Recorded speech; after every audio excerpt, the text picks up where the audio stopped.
সবুজ পাহাড়ের ঢেউ যেন বলে আস্তে হাঁটো, অনুভব করো। হ্রদের জলে আকাশের ছায়া, চোখে পড়ে স্বপ্নের মতো রং। ঝর্ণা নামছে পাহাড় বেয়ে এক অনবদ্য সুরে, যেন প্রকৃতির সঙ্গীত। মাথার উপর নীল আকাশে ভেসে চলেছে তুলোর মতো মেঘ, আর চারিদিকে ফুটে থাকা রঙিন ফুল যেন প্রকৃতির নিজস্ব ক্যানভাস। এই জায়গাগুলো শুধু ঘোরার জন্য নয়, এইখানেই মনের শান্তি খুঁজে পাওয়া যায়। আজকের ব্লগে তোমাদের নিয়ে যাব ঠিক সেই রঙিন নিঃশব্দ পথে। চলো, চোখে চোখ রাখো প্রকৃতির সঙ্গে, এটাই আমাদের যাত্রার শুরু। Welcome to ATS, you are watching attitude travel shorts. আরেকটিবার আমরা বেরিয়ে পড়েছি অ্যাডভেঞ্চারের জন্য। গ্রীষ্মের ছুটি শেষ হতে আর কয়েকটা দিন বাকি ছিল, তাই সকাল সকাল বেরিয়ে পড়লাম বাইক নিয়ে, আমি ও আমার বন্ধু। এই যে রাস্তা বরাবর আমরা যাচ্ছি, এই রাস্তা আমাদেরকে নিয়ে যাবে আখুটা মোড়। আখুটা মোড়ের সোজা যদি যায় আমরা পৌঁছে যাব মুকুটমণিপুর। রাইট সাইডে রয়েছে খাতড়া টাউন এবং লেফট সাইডে রানীবাঁধ। আমরা যাব রানীবাঁধ হয়ে। রানীবাঁধ যাওয়ার রাস্তা খুবই সুন্দর, দুপাশ সবুজে মোড়া, আর পূর্ব দিক থেকে আসছে সূর্যের আলো। খুবই সুন্দর লাগছে। রাস্তা দেখতে পাচ্ছি অনেকেই মর্নিং ওয়াক করছে, আর আমরা বেরিয়েছি মর্নিং রাইডে। দুটোই কিন্তু শরীর এবং মনকে সুস্থ রাখতে সাহায্য করে, তাই না? কিছুক্ষণের মধ্যে আমরা পৌঁছে যাই রানীবাঁধ। রানীবাঁধের রাস্তা ধরে আমরা কিন্তু এগিয়ে যাব পুরো সোজা, আর আমরা পৌঁছে যাব বাঁকুড়ার একটাই বিশেষ জঙ্গল, যেটাকে 12 মাইল জঙ্গল নামে সবাই জানে। ছোট ছোট পাহাড়ের উপর বিস্তৃত এই সবুজে ঘেরা জঙ্গলটি অনেকটা অঞ্চল ধরে বিস্তৃত। এই জঙ্গলের মধ্যে হাতি, শেয়াল ও হরিণ দেখতে পাওয়া যায়। এছাড়া বিভিন্ন পাখির বাসস্থান কিন্তু এই জঙ্গল। আর এখন আমরা কোথায় যাব? আমরা এখন যাব চ্যান্ডেল ড্যাম, ডিমনা লেক। এই জঙ্গলে আছি। আর একটু পরে আমরা ঝিলিমিলি পৌঁছে যাব। আমরা বেরিয়েছি 5:30 থেকে, আর এখন আমরা আছি আমাদের 12 মাইল জঙ্গলের ভিউ পয়েন্ট। জাস্ট ভিউটা দেখুন। সকাল সকাল 12 মাইল জঙ্গলের ভিউ খুবই অসাধারণ। এমনি সময় খুব ভালো লাগে, বাট সকালবেলায় আরও দারুণ। কিছুক্ষণ দৃশ্য উপভোগ করার পর আমরা আবার বেরিয়ে পড়লাম। কিছুটা এগিয়ে কিন্তু আবার ঘুরে আসি, কেন জানেন? এই সুন্দর একটা গাছের জন্য। সহজ সরল গ্রামের দৃশ্য এত সুন্দর বিউটি ইনহেরিট করে ভাবা যায়। এই যে বেগুনভেলিয়া গাছ, সেটা কিন্তু ওই দিকে রাস্তা থেকে আমাকে কিন্তু আবার ব্যাক করতে বাধ্য করে। এই যে সুন্দর মাচা রয়েছে, এখানের বাসিন্দারা থাকে, আর খুব ভালো জায়গাটা, থেকে খুব ভালো লাগলো। আপনাদেরও ভালো লাগলো, তাই না? এরপর আমরা ঝিলিমিলির থেকে ডান দিকে নিই এবং বান্দোয়ানের রাস্তা ধরে এগিয়ে যাই, এবং বান্দোয়ান থেকে আমরা পৌঁছে যাব আমাদের ডেস্টিনেশন নাম্বার 1। অবশেষে আমরা চলে এসেছি ডিমনা লেক। আমার ব্যাক সাইডে ভিউ দেখতে পাচ্ছ, বেশ সুন্দর একটা পাহাড়ের রেঞ্জ, আর সামনে রয়েছে ডিমনা লেক। ডিমনা এসে কেমন লাগছে? ভালো। লেফট সাইডে পুরো পাহাড়ে ভর্তি আর সবুজ ঘাস, তার মাঝে আমরা রয়েছি, আর পুরো জায়গাটা ফাঁকা। সময় এখন বাজছে 8:30। পাহাড় দেখতে পাওয়া যাচ্ছে, কিছুটা ছায়া কিছুটা রোদ মেঘের জন্য। ঠিকই জানো, ভূগোল বইয়ের পাতার থেকে লাইভ দেখতে পাচ্ছি। এই দৃশ্য মনে করে দেয় আমাদেরকে কিন্তু ন্যাশনাল জিওগ্রাফির অনেক ডকুমেন্টারি ফিল্ম, তাই না? কিছু মুহূর্ত কাটানোর পর আমরা এখান থেকে বেরিয়ে যাচ্ছি। আমরা এই লেক যে আছে, লেকের অপোজিট সাইডে যাব। লেকের অপোজিট সাইডে যাওয়ার পূর্বে আমরা কিন্তু আমাদের ব্রেকফাস্ট সেরে নিই।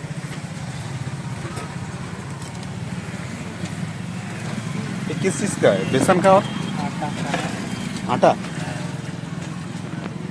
चीनी। चीनी। मीठा रहता है क्या? अच्छा, भैया बहुत प्यार से बना रहे हैं। अच्छा।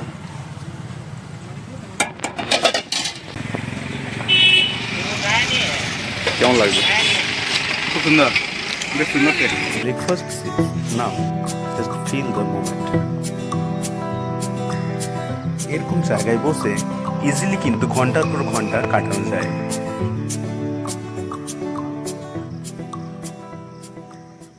লেকের পর আমরা চলে এসেছি ডিমনা ড্যাম। তো ভিউটা জাস্ট দেখুন। আর আমরা সিঁড়ি বরাবর উঠবো উপর। গরমটা কেমন লাগছে রে ভাই? সময়ের সাথে গরম কিন্তু বাড়তে পারে, কিন্তু ভ্রমণের পিপাসা এক ফোঁটাও কমেনি। এখানে একটা বিশেষ দেখতে গাছ ছিল, গাছটা অনেকটা ডিএনএ স্ট্রাকচারের মতো কীরকম পেঁচানো পেঁচানো, তো সেখানে আমরা উঠেছিলাম। ঠিক আছে, জাস্ট কয়েকটা পিক ক্লিক করি। While you are watching the video, don't forget to like, share and subscribe. বুঝতে পারছো, আমরা এখন রয়েছে এই জামশেদপুরের জুবলি পার্কের মধ্যে, আর এখানে কিছুটা মুহূর্ত কাটাবো আমরা, তারপর আমরা আবার আমাদের জার্নি শুরু করবো। জার্নি করতে করতে প্ল্যানের কিন্তু চেঞ্জ হয়, তাই আমাদের সেকেন্ড ডেস্টিনেশন হয়ে দাঁড়ায় জুবলি পার্ক। আর এই পার্কটি ধাপে ধাপে সাজানো, চারিদিকে ফুলে ভর্তি এবং ওয়েল মেনটেন একটি পার্ক, যেখানে প্রবেশ মূল্য সেরকম কিছু নেই এবং এখানে অনায়াসেই কিন্তু জামশেদপুরবাসীরা এসে কিন্তু রিল্যাক্স করে। আর এই পার্কের একেবারে উপরে কিন্তু জে.এন. টাটাজির স্ট্যাচু রয়েছে, the founder of tata group. এখানে দেখতে পাই এক নতুন পাইন টাইপের গাছ, জানি না কি গাছ। এই জুবলি পার্কে আসার ইচ্ছাটা আমার নয়, মির্সিংয়ের, এবং এসে আমারও খুব ভালো লেগেছিল। এই পার্কটি সাজানো গোছানো তো রয়েছে, বাট এখানে আবার অনেক রকম লাইট শো এবং ওয়াটার শো হয়ে থাকে। সামনেই ছিল আবার জয়ন্ত সরোবর, সেখানে আসি এবং এখানে ফোয়ারা রয়েছে দেখার মতো, আর এছাড়াও জু রয়েছে সামনেই। সামনেই ছিল দলমা ওয়াইল্ড লাইফ সেঞ্চুরি, তাই সেখানে যাই, কিন্তু আমরা জানি যে অক্টোবরে 2023 থেকে সেখানে কিন্তু বাইক অ্যালাউড করে না। যে টপ হিল যেটা রয়েছে দলমা যে ওয়াইল্ড লাইফ সেঞ্চুরি, পাহাড়ের মধ্যে অবস্থিত, বিখ্যাত এশিয়াটিক এলিফ্যান্টের জন্য, এছাড়াও বিভিন্ন রকমের প্রাণী পাওয়া যায়, কিন্তু আমরা তাও তার যে এন্ট্রি গেট সেটা পর্যন্ত আমরা কিন্তু গিয়েছিলাম। এন্ট্রি গেটেই কিন্তু আপনার জন্য অপেক্ষা করবে একজন বন্ধু, আর সে কিন্তু হাসি মনে আপনাকে স্বাগত জানাবে।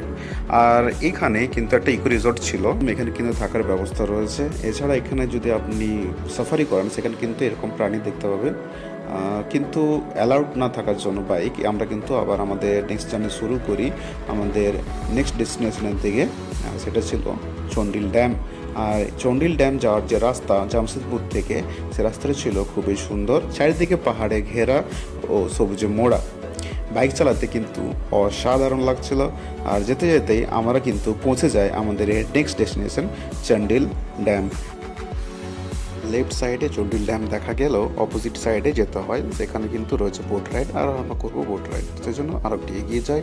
কিছুক্ষণ এগিয়ে যাওয়ার পরে পড়বে পার্কিং স্পট, সেখানে পার্কিং করার জন্য 2 হুইলার লাগে 10 টাকা, আর 4 হুইলারের জন্য একটু বেশি।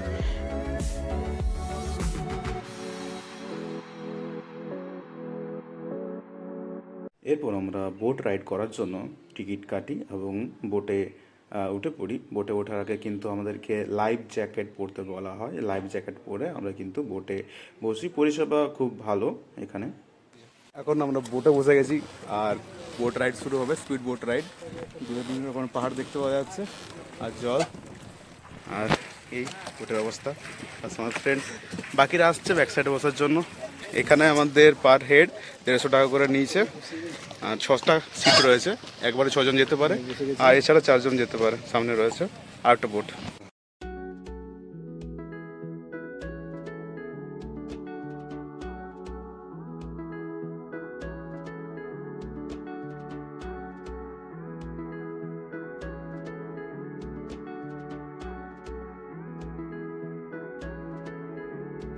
হালকা নীলচে সবুজ জলের উপর বোটিং করছি আমরা। দূর থেকে দেখা যাচ্ছে সবুজ পাহাড়, ছোট ছোট পাহাড়, ও তার উপরেই নীল আকাশে ভেসে বেড়াচ্ছে সাহা মেঘ। চন্ডিল ড্যামের অপোজিট সাইডটা ছিল খুবই মারাত্মক সুন্দর, আর সেটা কিন্তু আমরা অনুভব করছিলাম। আর এক্সপিরিয়েন্সটা কোনো মতেই বাইরের কোনো একটা বিদেশের যাত্রার থেকে কম মনে হচ্ছিল না।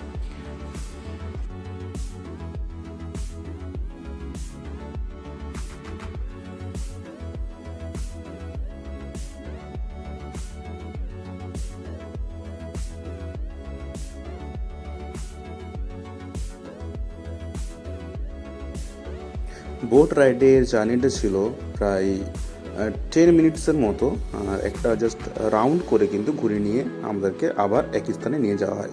ওই যে পাহাড় দেখা যাচ্ছে ওখান থেকে রাউন্ড ট্রিপ একটা ছোটোখাটো। এরপরে আমরা কিন্তু বোট রাইডিং শেষ করি এবং তারপরে কিন্তু আমরা আমাদের লাঞ্চ সারি। এখানে লাঞ্চ সারার পর কিন্তু আমরা পুরুলিয়ার উদ্দেশ্যে রওনা হয়।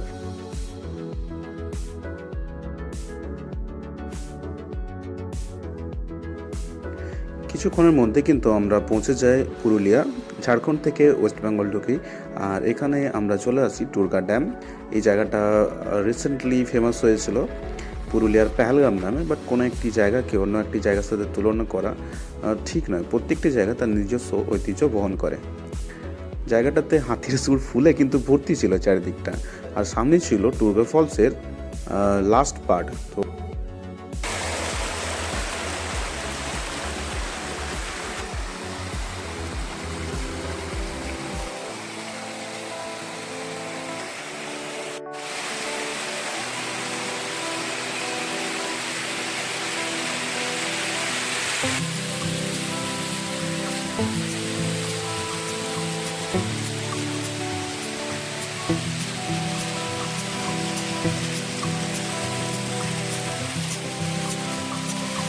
পাহাড়ের ঢাল বেয়ে নেমে চলেছে সুন্দর শীতল ঝর্ণার জল, আর তারই মাঝে দাঁড়িয়ে আমি অনুভব করছি নীল আকাশের গভীরতা।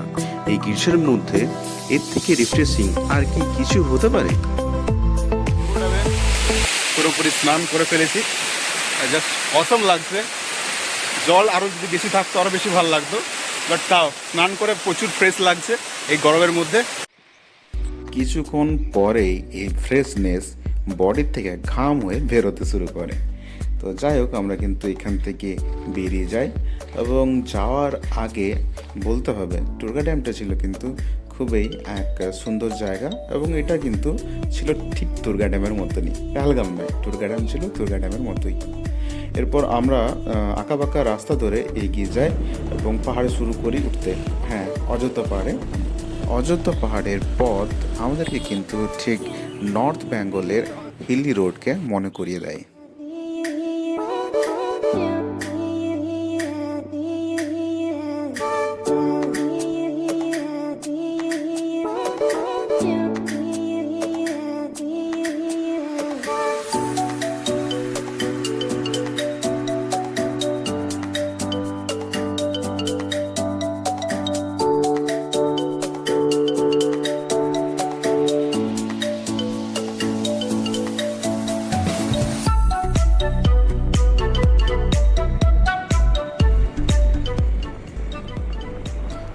ক্রমশ সর্পিলাকার রাস্তার আনন্দ নিতে নিতে এগিয়ে চললাম আমাদের পরবর্তী ডেস্টিনেশন বামনি ফলস।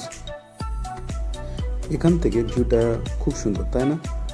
আর এরপর কিন্তু আমরা এই সুন্দর ভিউর মজা নেওয়ার পর 700টা সিঁড়ি বেয়ে নিচে নামবো সেই বামনি ফলসের পুরো রূপ দেখার জন্য।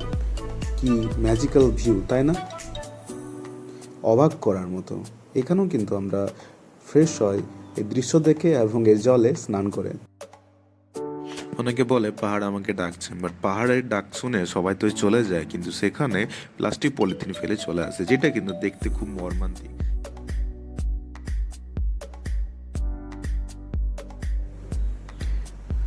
খনিজ পদার্থ বের করার জন্য এই অযোধ্যা পাহাড়ে ডায়নামাইট ফাটিয়ে গর্ত করা হয় এবং খনন কার্য সেখানে করা হয়। পরবর্তী ক্ষেত্রে এই জায়গায় জল জমে এবং লেক তৈরি হয়। এটাই মার্বেল লেক। এই মার্বেল লেকই ছিল আমাদের সারা দিনের যাত্রার লাস্ট ডেস্টিনেশন। এরপর কিন্তু আমরা বাড়ি ফিরে যাব। পুরো জার্নিটা আমরা গুগল ম্যাপ দেখেই করি এবং সাকসেসফুলি সেটা করতে পারি। বাট যে রাস্তা রয়েছে ঝাড়খণ্ড থেকে ওয়েস্ট বেঙ্গলে, শর্ট রাস্তা আমরা নিই। আর শর্ট রাস্তা হলো কিন্তু রাস্তা ভালো ছিল না, রাস্তা কোনো জায়গায় রাস্তাই ছিল না এমন ছিল, বাট সেখানে ভিডিও আমরা করিনি। আর রাস্তা আসার সময় বিভিন্ন রকমের নালা আর রাস্তা কাটা অবস্থায় ছিল, কোনো জায়গায় তো কোনো জমির উপর দিয়ে পার হতে হয়েছে, সেসব কিছু ইনক্লুড করা হয়নি। চার্জও খুব কম ছিল আমাদের, আর একটা মাত্র আমাদের পাওয়ার ব্যাঙ্ক ছিল, সেখানে থেকে আমরা চার্জ নিয়ে আমরা দুজনেই চালাচ্ছিলাম। বাট যেটুকু করতে পেরেছি সেটুকুই আমরা চাইলাম দেখানোর জন্য। এরপর কিন্তু আমরা বাড়ি ফিরে যাচ্ছি। টোটাল জার্নিটা আমাদের করতে সময় লেগেছিল 15 আওয়ার, এবং সেই পুরো জার্নিটা এই 15 মিনিটের ভিডিওর মধ্যে নিতে চেষ্টা করেছি। কেমন লাগলো জাস্ট বলবে। আর এই পুরো জার্নিটা টোটাল ছিল 4 78 কিলোমিটার, অর্থাৎ 478 কিলোমিটার লেগেছিল এবং 15 ঘন্টার মধ্যে জার্নিটা কমপ্লিট করি। কেউ যদি এরকমভাবে জার্নি করতে ভালোবাসে নিশ্চয়ই রেকমেন্ড করতে পারো, যদি সাপোর্ট করে বডিতে তাহলে। Thank you for watching. See you on my next vlog.